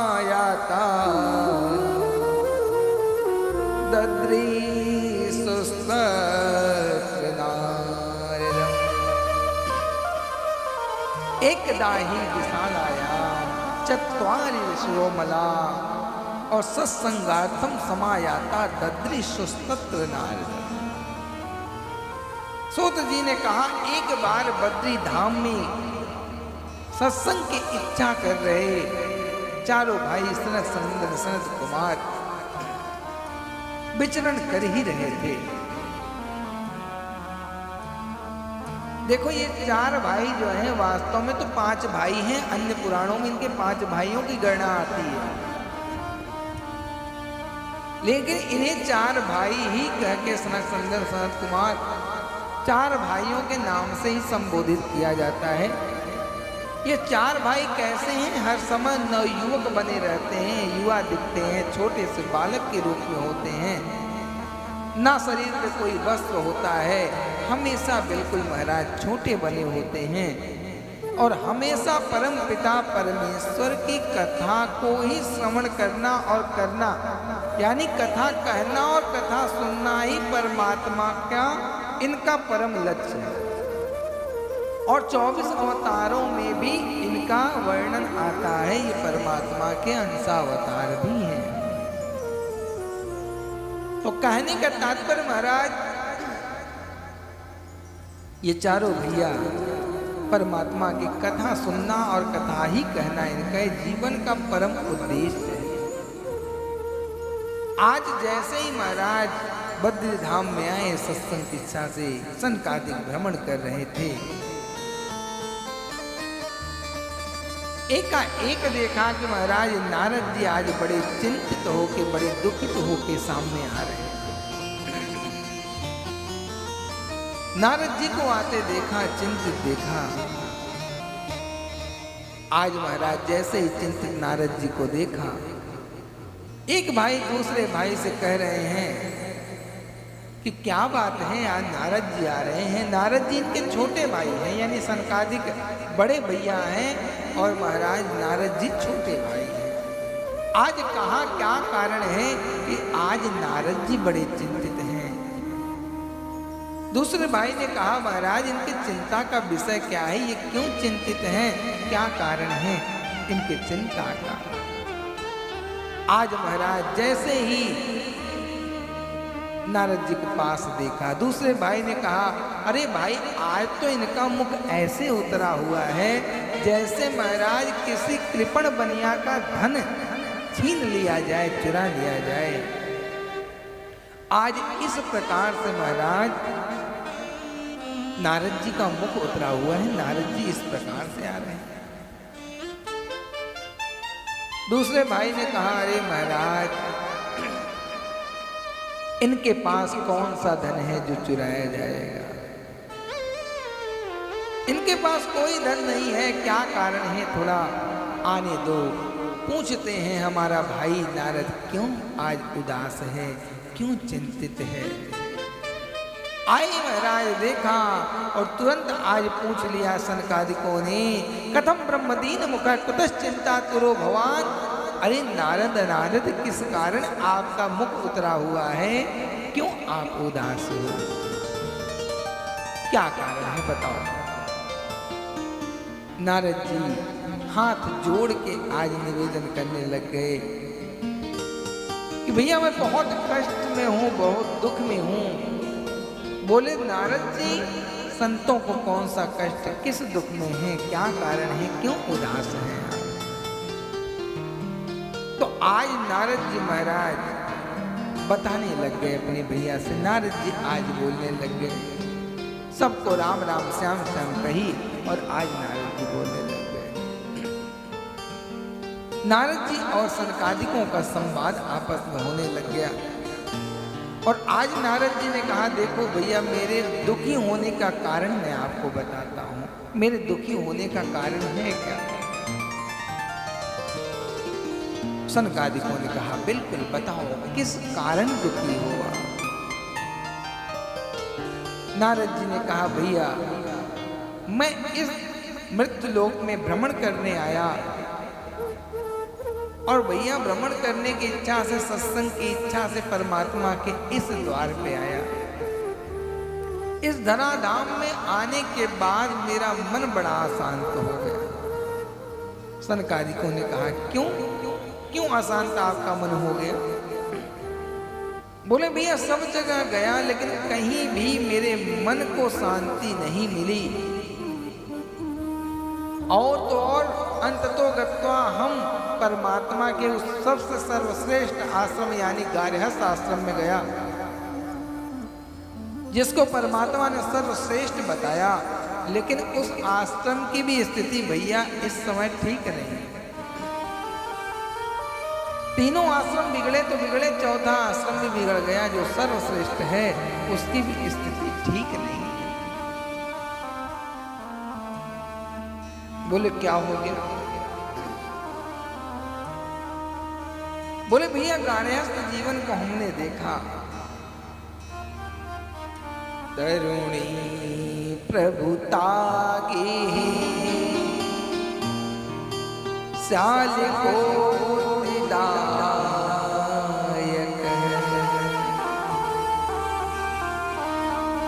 कन्या विक्रयणो लोभा, दंपति नाम चकल कनम। नारद जी ने कहा गार्हस्थ जीवन कैसा हो गया? तरुणी प्रभुता के श्याल को बुद्धिदायक, और कन्या विक्रयणो लोभा, दंपति नाम चकल कलम। हे भैया तरुणी प्रभुता के है, यानी कहने का तात्पर्य घर में गार्हस्थ जीवन में जो नई नवेली दुल्हन आ रही हैं उनका चलावा हो गया। आज सासू माता का चलावा बंद हो गया। कहने का तात्पर्य ये उपदेश दे रहे हैं नारद जी कि जब तक सासू माँ सामर्थ्यवान है, घर को चलाने में ठीक ठाक है, तब तक सासू माँ का ही वर्चस्व आपके घर में रहना चाहिए, यानी मालिकाना हक सासू माँ के पास ही रहना चाहिए। ये उपदेश कौन दे रहा है? यानी कहना चाह रहे हैं नारद जी महाराज। यद्यपि ऐसा नहीं उन्हें दिखाई पड़ा गार्हस्थ जीवन में, इस कारण दुखी होकर आज कर रहे हैं। इसीलिए कहा तरुणी प्रभुता की, यानी नई नवेली दुल्हन जो आ रही है वही अपना अधिकार घर पे जमा लेती है। कहने का तात्पर्य ये नहीं करना चाहिए। इस बात को सिद्ध करते हुए नारद जी दिख रहे हैं। यानी अगर सासू माँ का होता तो तरुणी प्रभुता गेहे नहीं कहते नारद जी, लेकिन यहाँ इसीलिए कह रहे हैं क्योंकि माताओं का सासू माँ का बोलबाला बहू रानी के आते ही बंद हो जाता है। यद्यपि ऐसा होना नहीं चाहिए, इस कारण नारद जी दुखी हैं। दूसरा क्या कहा भैया? पहले ये बात है, और दूसरी बात है श्याल को बुद्धिदायक, यानी घर के किसी कार्य में माता पिता और बुजुर्गों से सलाह नहीं ली जा रही है, साले साहब को सलाहकार होना। श्याल को बुद्धिदायक, और जो बात नारद जी कई हजार वर्ष पूर्व बोल गए वो बात आज भी हमारे आपके सामने सिद्ध हो रही है। कितने भी विद्वान माता पिता रहेंगे, कितने भी विद्वान बुजुर्ग रहेंगे, लेकिन आज जो सलाह लिया जाता है वो महाराज अपने साले साहब से ही लिया जाता है। लेकिन शास्त्रों का जो मत है कि साला कितना भी बड़ा विद्वान क्यों ना हो, लेकिन कभी भी आपको उससे सलाह नहीं लेनी चाहिए, कितना भी बड़ा विद्वान हो। और आपके जीवन में क्या, हर किसी के जीवन में कोई न कोई किसी का साला होता ही होता है। तो हमें भी समझना चाहिए यदि हम किसी के साले हैं तो हमें भी अपने जीजा जी को कभी भी सलाह नहीं देनी चाहिए। ये बात हमें भी जान लेनी चाहिए। तो आज महाराज नारद जी दुखी क्यों है? क्योंकि तरुणी प्रभुता के है श्याल को बुद्धिदायक। पहले तो माता का चलावा बंद हो गया कन्या के आने के बाद, और दूसरा महाराज बुजुर्गों का सम्मान नहीं, केवल और केवल साले साहब के लिए सम्मान बचा हुआ है। और ब्रज की एक कहावत भी है महाराज कि दीवार बिगाड़े आरो और घर बिगाड़े सारो। ये आज ब्रज की वास्तविकता जो है कि महाराज दीवार को आरा बिगाड़ देता और घर को साले साहब बिगाड़ देता। तो कभी भी आप साले साहब से सलाह ना लें, अपने बुजुर्गों से, अपने माता पिता से ही सलाह लें। ये मैं नहीं, ये नारद जी इस श्लोक के माध्यम से हमें आपको समझा रहे हैं। दो कारण महाराज आपके सामने तरुणी प्रभुता के हे श्याल को बुद्धिदायक, इन दो कारण से आज नारद जी दुखी हैं। और तीसरा, कन्या विक्रयणो लोभा दंपति नाम चकल कनम, यानी 4 कारण नारद जी को दिखा गारहस्थ जीवन में, और इन्हीं 4 कारणों से नारद जी बड़े दुखी हैं इस संसार में आने के बाद। 2 कारण तो आपने देख लिया नारद जी के दुखी होने का। तीसरा कारण क्या है? कन्या विक्रयणो लोभा, यानी कहने का तात्पर्य लोभ के कारण कन्या का क्रय और विक्रय किया जा रहा है।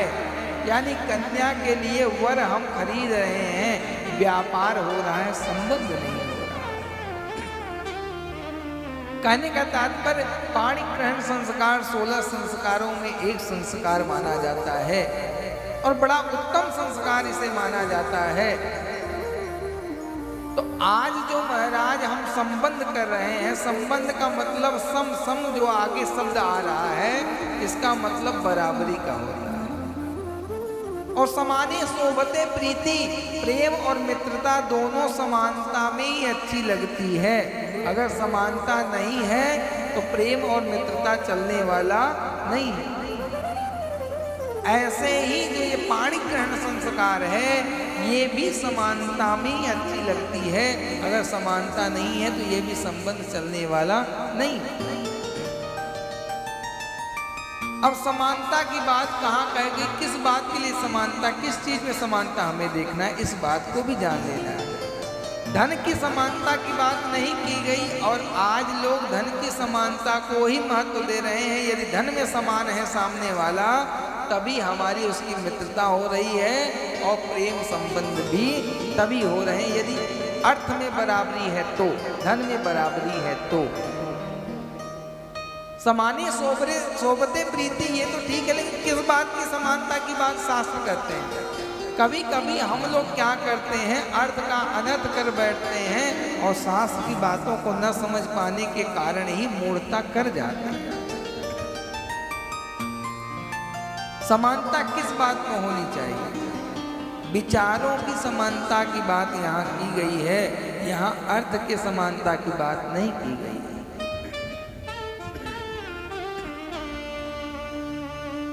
तो कहने का तात्पर्य,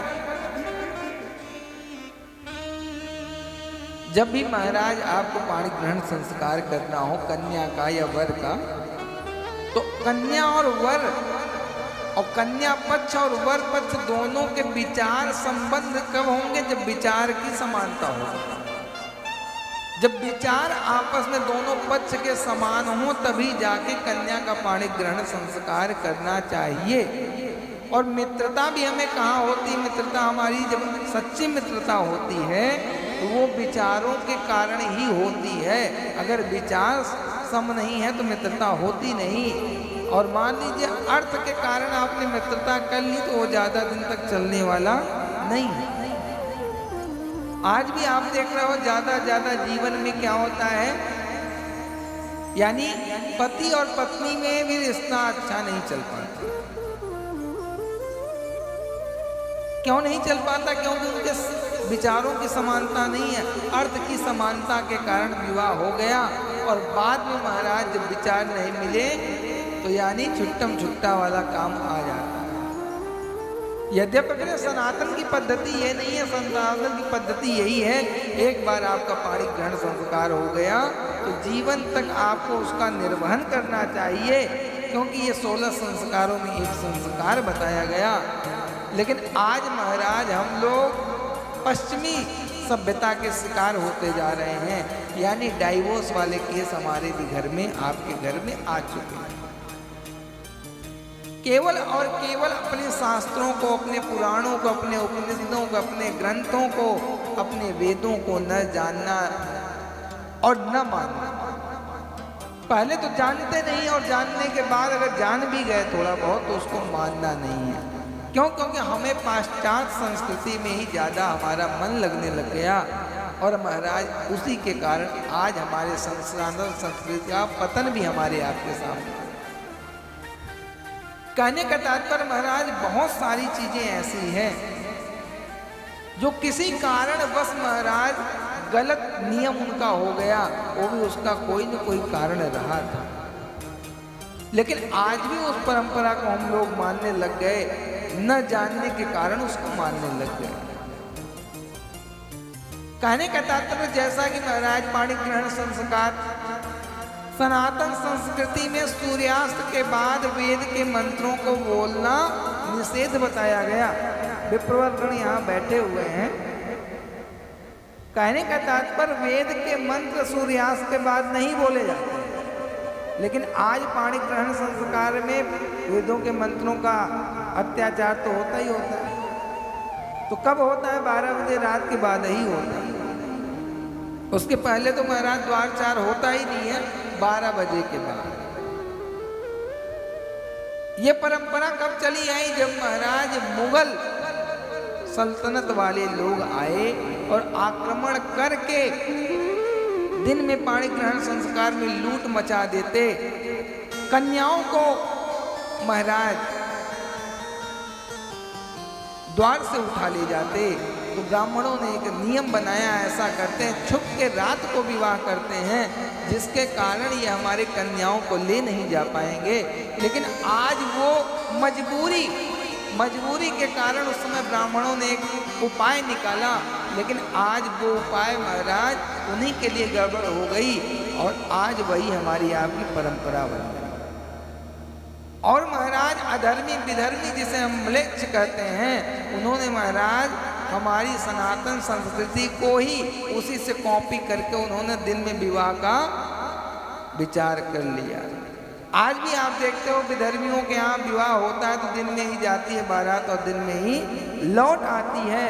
वो हमारी परंपरा है, हमारी सनातन सभ्यता है। हमारी सभ्यता को उन्होंने बिगाड़ करके अपनी इसी सभ्यता को उन्होंने अपने घर में कायम किया है। आज महाराज ईसाइयों का भी विवाह आप देखते हो, चर्च में होता है तो दिन में ही होता है, रात में नहीं होता है। वो किसकी सभ्यता है? वो हमारी सभ्यता है। लेकिन महाराज उन्होंने हमारी सभ्यता को बिगाड़ करके, हमें बिगाड़ करके और स्वयं सही हो चले।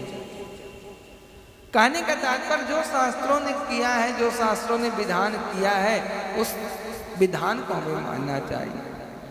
वास्तव महाराज एक संत भी कोई अभी इस विषय पे बहुत अच्छे से चर्चा कर रहे थे कि वास्तव महाराज अगर सनातन संस्कृति का गला घुटते देखना है तो महाराज आज एक सनातनी के विवाह में चले जाओ। बहुत ज़्यादा ये वायरल हुआ वीडियो और वास्तव में होना भी चाहिए। ऐसे वीडियो वायरल होने चाहिए जो अपने सनातन को, सही समाज को, और महाराज सही समाज तभी होगा जब संत बोलेगा, जब जानकार बोलेगा, विद्वान बोलेगा, तब जाके सनातन जग पाएगा। तो वास्तव महाराज जो ये विवाह की पद्धति है ये दिन की है, यानी सूर्य अस्त होने के बाद वेद मंत्रों का बोला जाना निषेध और अशुभ माना गया। और तो और जो ब्राह्मण महाराज रात्रि के बेला में वेद मंत्रों का उच्चारण करता है उसे महाराज नरकगामी होना पड़ता है, इसमें कोई दो राय नहीं। लेकिन जीव का उपार्जन करने के लिए अज्ञानतावश ब्राह्मण बेचारा रात्रि को भी वेद का मंत्रोच्चार कर रहा है।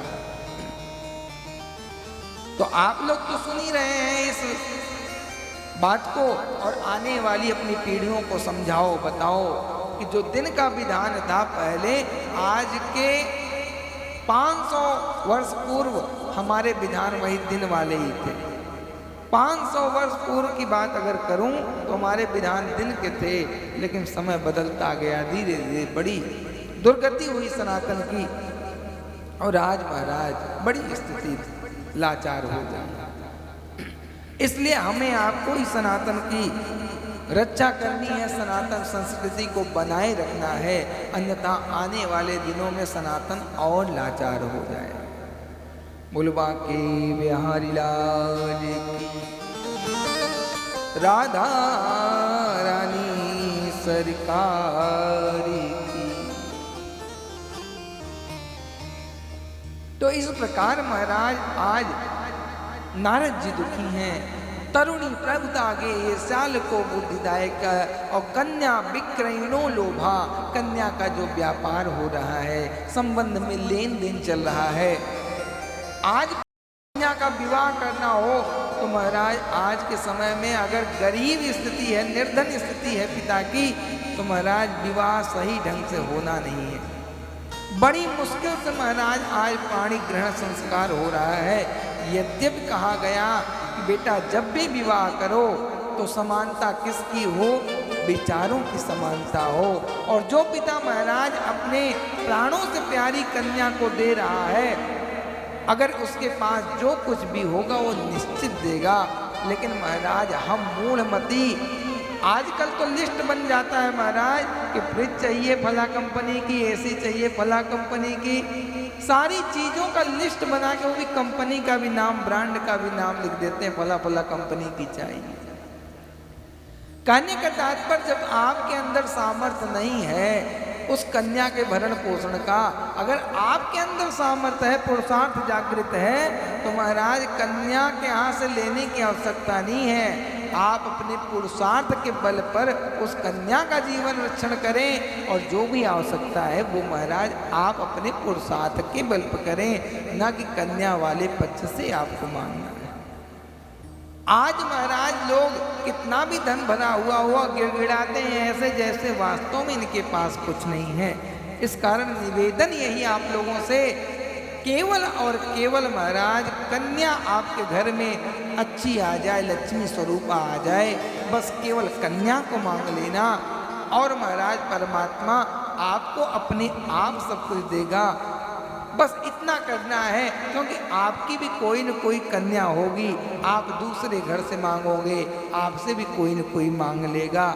इस कारण महाराज अपने आप को ये समझो कि मैं भी कभी न कभी किसी कन्या का पिता हूँगा, किसी कन्या का बाप हूँगा, और जो कष्ट आज सामने वाले को मैं दे रहा हूँ यही कष्ट कभी सामने वाला हमें देगा। क्योंकि महाराज ये परिवर्तनशील है, ये समय परिवर्तित होता रहेगा। इस कारण अपने आप को महाराज रोको, आपसे अधर्म ना होने पाए, और जब अधर्म नहीं होगा तभी आप महाराज कुछ अच्छा कर पाओ। तो ये 3 कारण हो गए नारद जी के उदास होने के। चौथा क्या देखा महाराज, दंपति नाम च कल कलम, यानी पति पत्नी के बीच में जो संबंध है वो संबंध नहीं रहा। यानी आज महाराज पति पत्नी के बीच प्रायः कलह मचा हुआ है। ये कलह भी नहीं होना चाहिए। पति पत्नी के बीच कलह का तात्पर्य ये है कि बात कोर्ट तक पहुंच जाए, इस तरह का विवाद पति पत्नी के बीच नहीं होना चाहिए। थोड़ा बहुत पुण्य हो जाए वो बात अलग है, लेकिन कलह हो गई, और आजकल प्रायः पति पत्नी के बीच कलह ही हो रहा है, इसमें कोई दो राय नहीं है। इस कारण ये चारों कारणों को देख के नारद जी दुखी हैं, और ये बात अपने भाइयों यानी आज सनकादिकों से कह रहे हैं। और ये जो चीजें कह रहे हैं नारद जी, ये कई हजार वर्ष पहले की बात कह रहे हैं। और महाराज आज भी यदि सही से देखा जाए तो ये महाराज हमारे आपके परिवार में चल ही रहा है। यानी ये 4 कारण हमारे जीवन में हैं, इसलिए 4 कारण अगर नहीं होंगे तो आपका जीवन सुखमय हो जाएगा, आपका जीवन आनंदमंद हो जाएगा। और वास्तव महाराज आप आगे देखोगे, अगर ये 4 कारण आपके घर में नहीं होंगे तो बोले बाकी बिहारी लाल की। इस प्रकार से नारद जी ने कहा, और नारद जी ने कहा भैया ये सब देखकर मेरा मन बड़ा अशांत हो गया, मैं बड़ा दुखी हो गया, बड़ा खिन्न हो गया। तब एकाएक मैं लौटने लगा, लेकिन मुझे याद आ गई वृंदावन की। यानी जिस धरा पे आप बैठी हो, जब नारद जी इस लोक को छोड़ के जाने लग गए तो महाराज आज जो है उनको याद आ गई इस वृंदावन की, जहाँ परमपिता परमेश्वर नंगे नंगे पांव चल करके अपने उस पद से पूरे रज को यानी ब्रज रज को पवित्र कर दिए। उस वृंदावन की याद आई और आज महाराज सीधे नारद जी वृंदावन और यमुना रानी के पुलिन पे पहुंच गए हैं। और हमारा आपका सौभाग्य कितना अच्छा कि हम आप भी उसी धराधाम पे बैठे हैं जहां नारद जी पूरे संसार को छोड़कर आ गए और आज यही इनका मन लगता है। आज महाराज देखा नारद जी आकर के जमुना महारानी को प्रणाम किया और अंततोगत्वा जैसे ही आचमनी करके जाने लग गए कि देखा एक स्त्री एक युवती रुदन करते हुए पड़ी हुई है। चारों तरफ नजर घुमा के देखा, दो पुरुष तो दिखे लेकिन दोनों पुरुष अचेत अवस्था में थे। कोई सचेत अवस्था में पुरुष न होने के कारण नारद जी उधर से आगे बढ़ने लगे। जैसे ही आगे बढ़ रहे हैं आज महाराज बड़ी जोर से युवती चिल्लाने लग गई, भो साधु क्षणम तिष्ठ मश्चिंता मत नाशय दर्शनम तो लोकस्य सर्व पाप हरम पदम। अरे रुको साधु, कहाँ जाते हो? अरे हमने सुना है कि संत के दर्शन मात्र से बड़े पाप नष्ट हो जाते हैं। संत दरस पातक टरही। अरे महाराज आप तो भागे जा रहे हो। हमने जो सुना है कि संत के दर्शन मात्र से बड़े पाप नष्ट हो जाते हैं, तो आप कहाँ जा रहे हो? रुको तो रुको। बड़ी जोर से चिल्लाई। नारद जी ने देखा कि कन्या तो मुझे बुला रही है, लेकिन आज महाराज बड़े धीरे से देखा और जैसे ही देखा महाराज मुस्कुराने लग गए। इस प्रकार से महाराज नारद जी देखने लग गए और आज पूछ लिया कि देवी आप कौन हो? वह देवी सविस्तारम स्वस्थ दुखस्य कारणम। अरे देवी आप रो रही हो, आप अपना विस्तार से नाम बताओ, आप कौन हो और आपके दुख का कारण क्या है? आप क्यों रुदन कर रही हो? भक्ति रानी हाथ जोड़ के निवेदन की, अहम भक्ति रीति ख्याता इमो में तनयो मृतो और ज्ञान वैराग्य ना मानो काल योगीन जर्जरो। अरे नारद जी अहम भक्ति रीति ख्याता, मैं भक्ति रानी परमात्मा की भक्ति हूं मैं। और महाराज ये जो बगल में आपके दिख रहे हैं, जो मृत अवस्था को प्राप्त हो चुके हैं, अचेत हो चुके हैं, ये मेरे दोनों बालक ज्ञान और वैराग्य हैं। और महाराज इन्हीं के कारण मैं दुखी हूं। बोले ये बालक तुम्हारे बूढ़े बूढ़े और तुम नवयुवती, ये बात कुछ बन नहीं रही है। माता जवान हो और पुत्र वृद्ध हो जाए, ये बात समान नहीं है और कुछ समझने योग्य नहीं है। इनकी स्थिति ऐसे कैसे? बताया। मैं कई जगह गई और सब जगह तो मैं हिष्ट पुष्ट रही, सब जगह मैं वृद्ध रही, मेरे पुत्र हिष्ट पुष्ट रहे, लेकिन जैसे ही वृंदावन में मैं आई तो मैं नवयुवती हो गई और मेरे पुत्र ज्ञान और वैराग्य जर्जर अवस्था यानी अचेत अवस्था में प्राप्त हो गए और मूर्छित हो गए वृंदावन में आते ही। तो कहने का तात्पर्य ये भी प्रसंग हमें यही सिखाता है कि श्री धाम वृंदावन में आने के बाद भक्ति ही हिष्ट पुष्ट होती है, भक्ति नवयुवती हो जाती है और ज्ञानी और वैरागी महाराज वृद्ध हो जाते हैं। यानी वृंदावन में ज्ञान की अधिकता हो या ना हो, अगर भक्ति आपके अंदर परमात्मा ने दी है तो आप महाराज यहाँ पे पूजोगे और परमात्मा भी आपको प्राप्त कर देंगे। तो आज की कथा को यही हम लोग प्रणाम करते हैं और कल परमात्मा कृपा से दोबारा हम लोग इस भक्ति रानी के प्रसंग में प्रवेश करेंगे। और ये श्रावण मास जो हमारे आपके मध्य चल रहा है, पार्थिव शिवलिंग का निर्माण, रोज रुद्राभिषेक चल रहा है, इसमें भी आप सब आ करके अपना भाग ले सकते हैं, पार्थिव शिवलिंग निर्माण कर सकते हैं, रुद्राभिषेक में भाग ले सकते हैं। बोलो बांके बिहारी लाल की, राधा रानी सरकार की। सभी लोग आरती के लिए खड़े हो जाएं। जो भी भक्तवृंद बैठे हैं सभी लोग आरती के लिए खड़े हो जाएं। श्रीमद् भागवत भगवान की आरती। चंद्रमा मनसो जात चक्षुः सूर्यो अजायत श्रोत्रादवायुष प्राणश्च मुखादग्निरजायत।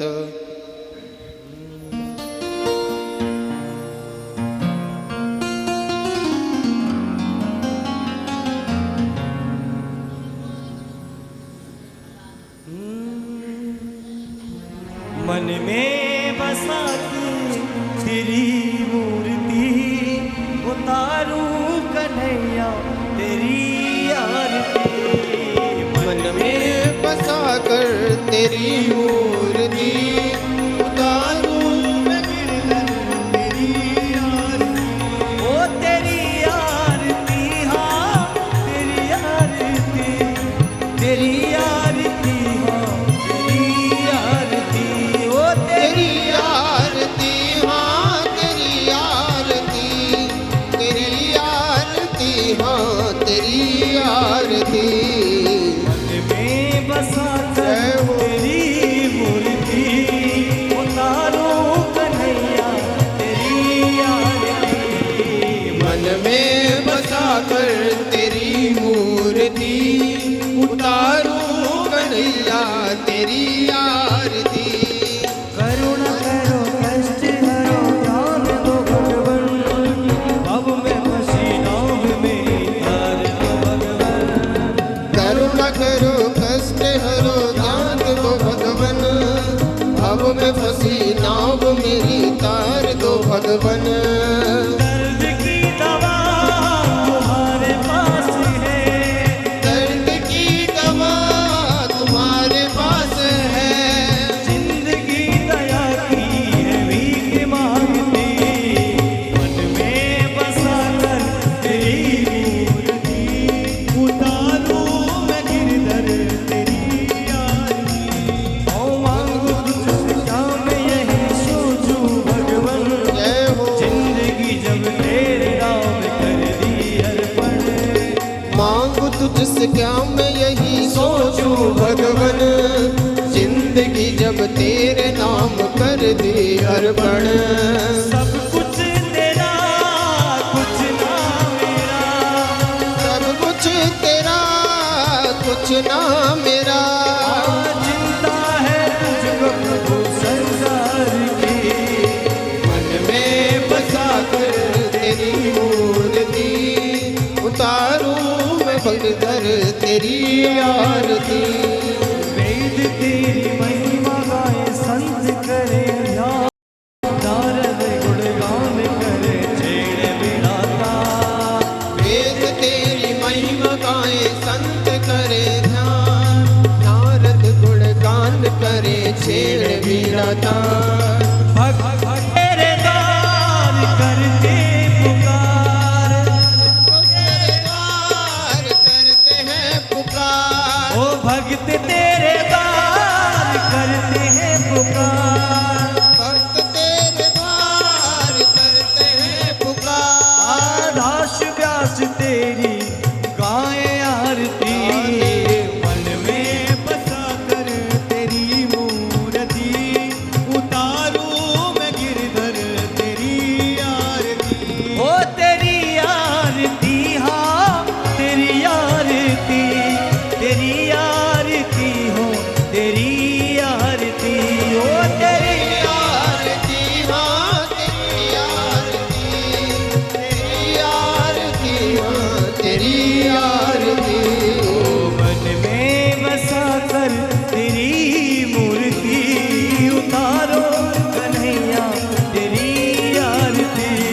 उतारो कन्हैया तेरी आरती उतारो कन्हैया तेरी आरती। जलेन शीतलीकरणं पुष्पेन देवता विवन्दनम्।